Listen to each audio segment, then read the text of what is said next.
দর্শক অবশ্যই সাথে থাকবেন। আজকের ভিডিওতে আমরা আপনাদেরকে দেখাবো রোদে ডিম ভাজা প্রক্রিয়া। আমরা প্রতিনিয়ত দেখতে পাচ্ছি বিভিন্ন কন্টেন্ট ক্রিয়েটররা এই ভিডিওটি তৈরি করছে এবং এটি কিন্তু রীতিমতো ভাইরাল হয়ে যাচ্ছে পুরো দেশ জুড়ে। তো আজকে আমরা আপনাদেরকে দেখাবো রোদে আসলে ডিম ভাজা প্রক্রিয়া এটি কতটুকু সত্য অথবা কতটুকু কার্যকরী। ভিডিওটি সম্পূর্ণ দেখবেন। এখন সময় সকাল 9টা। তো এখন কিন্তু ভালোভাবে রোদ ওঠেনি, এই ভিডিওটি আগে থেকে শুট করে রাখছি। তো আমরা এই ডিম ভাজার প্রক্রিয়াটি করব দুপুর 12:30 থেকে 1টা, যখন তপ্ত দুপুর অর্থাৎ প্রচন্ড রোদ থাকবে।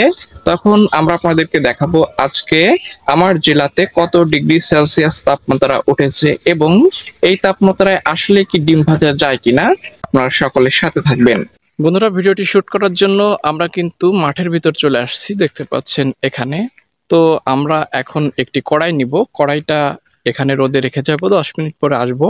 কড়াইটা কিছুটা গরম হবে, পরবর্তীতে ডিম দিয়ে পরীক্ষা করে দেখব আসলে ভাজা যায় কিনা। তো অবশ্যই সাথে থাকুন। দেখতে পাচ্ছেন আমরা একটি কড়াই নিয়ে আসছি, এটি হচ্ছে কড়াই। তো এই কড়াইটি আমরা 10 মিনিট এই রোদে রাখবো, ঠিক আছে? আপনারা সাথেই থাকুন। এই যে আমি জাস্ট এখানে রেখে দিলাম, দেখতে পাচ্ছেন আপনারা, কড়াইটি এখানে রেখে দিলাম। 10 মিনিট অপেক্ষা করব। 10 মিনিট অপেক্ষার প্রহর শেষ হলো। এখন আমরা চলে আসছি কড়াইয়ের কাছে, একটু ধরে দেখব যে কড়াইটা গরম হয়েছে কিনা।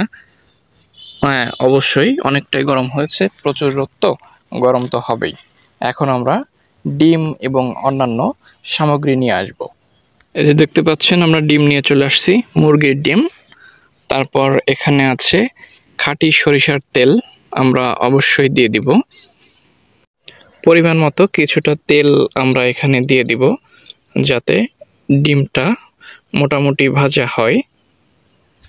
তেলটা আমরা একটু নাড়িয়ে দেব, কড়াইয়ের আশেপাশে একটু লাগিয়ে দেব, যাতে তাড়াতাড়ি ডিমটা দেওয়ার সঙ্গে সঙ্গে হয়।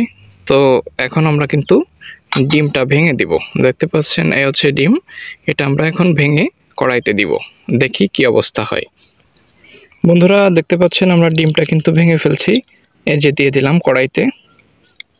দেখব যে আসলে ভাজা হয় কি না। তো আমরা কিন্তু ডিমটা দিয়ে দিয়েছি, এখন একটু নাড়াচাড়া করে দিচ্ছি।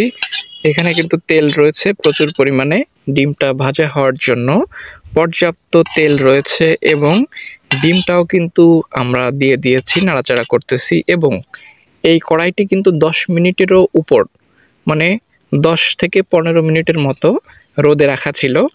প্রচুর পরিমাণে গরম হয়েছে, কিন্তু ডিম কিন্তু ভাজা হচ্ছে না। তো আসলে আমরা যে সকল ভিডিও সোশ্যাল মিডিয়ায় দেখতে পাই, সেগুলো কিন্তু মানে 100% সত্য তথ্য না। যদি ডিমটা ভাজা হতো রোদে, তাহলে কিন্তু এই যে দেখতে পাচ্ছেন আপনারা 5 মিনিট হয়ে গেছে, ডিমটা ভেঙে দিয়েছি। এখন পর্যন্ত ভাজা তো দূরে থাক, মানে একটু যে ডিমটা আপনার জমাট বাঁধবে, এখন পর্যন্ত জমাট পর্যন্ত বাঁধেনি। তো আপনারা হাতে নাতেই কিন্তু প্রমাণ পেয়ে গেলেন যে রোদ্রে আসলে এত তাপমাত্রা এখন পর্যন্ত হয়নি যে ডিম ভাজি করা যাবে। তো আমরা সোশ্যাল মিডিয়ায় যে সকল ভিডিও দেখতে পাই, আসলে কিন্তু ভিডিওগুলো সত্য নয়। রোদে ডিম ভাজা পসিবল না। বুঝতে পারছেন সকলে আশা করি। ধন্যবাদ সবাইকে।